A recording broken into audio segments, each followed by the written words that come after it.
அனைவருக்கும் வணக்கம். இன்றைக்கி நம்ம எதை பற்றி பார்க்க போகிறோம் அப்படின்னா, இந்த புனித பூமி அப்படின்னு சொல்கிறாங்க. இப்போ இந்த புனிதம் என்பது பூமியை சார்ந்ததா அல்லது மனிதனுக்குள் இருக்கும் அந்த மனிதனுடைய உயிரை சார்ந்ததா, அவனுடைய செயலை சார்ந்ததா, அவனுடைய தன்மையை சார்ந்ததா என்பதை பற்றி நாம் பார்க்க போகிறோம். எதுக்கெடுத்தாலும் இந்த சாமியார்கள் காவி கட்டிட்டால் அவர்கள் தன்னை ஒரு மிகப்பெரிய நிலையில் நினைத்து கொள்வது என்பது வழக்கமாக இருக்குது.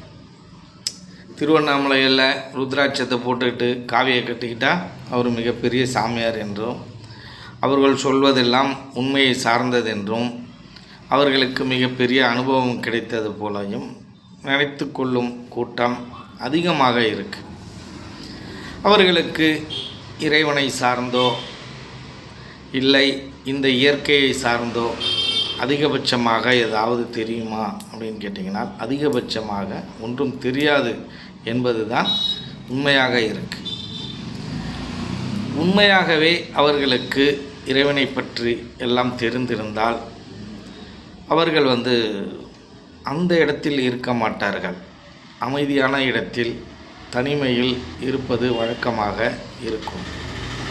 ஒரு பிரபலமான இடத்துலையோ, கூட்டம் அதிகமாக கூடுற இடத்துலையோ, அந்த மாதிரி இடத்துலலாம் உண்மையை நோக்கி பயணம் செய்பவர்கள் எப்பொழுதும் இருப்பதில்லை. அப்பொழுது இந்த திருவண்ணாமலைக்கு அந்த ஊருக்கு போனாலே எனக்கு மோட்சம் கிடைக்கும், நல்லது நடந்துடும். இப்போ காசிக்கு போனாலே நல்லது நடந்துடும், மோட்சம் கிடைச்சிரும். இல்லை ரிஷிகேஷுக்கு போனால் அங்கே மோட்சம் கிடைச்சிரும், நல்லது நடந்துடும் அப்படின்ற நம்பி இருக்கிற கூட்டங்கள் அதிகமாக இருக்குது. அப்படி சொல்கிற சாமியார்கள் கூட்டமும் அதிகமாக இருக்குது. போலி சாமியார்கள் கூட்டமும் அதிகமாக இருக்குது. இப்போ புனிதம் என்பது ஒரு மனிதனுக்குள் இருக்கும் உயிர், மனம், அறிவு இதையெல்லாம் சார்ந்ததா அல்லது பூமியை சார்ந்ததா? இந்த புனிதம் என்பது பூமியை சார்ந்தது அல்ல. எல்லா பூமியும் புனித பூமி தான், எல்லா பூமியும் ஒன்றுதான். ஆனால் மனிதனுக்குள்ளர இருக்கும் இந்த செயலினாலையும் அவனுடைய தன்மையினாலும் தான் புனிதம் என்பது நிர்ணயிக்கப்படுகிறது. பூமியை பொறுத்து நிர்ணயிக்கப்படவில்லை. இங்கே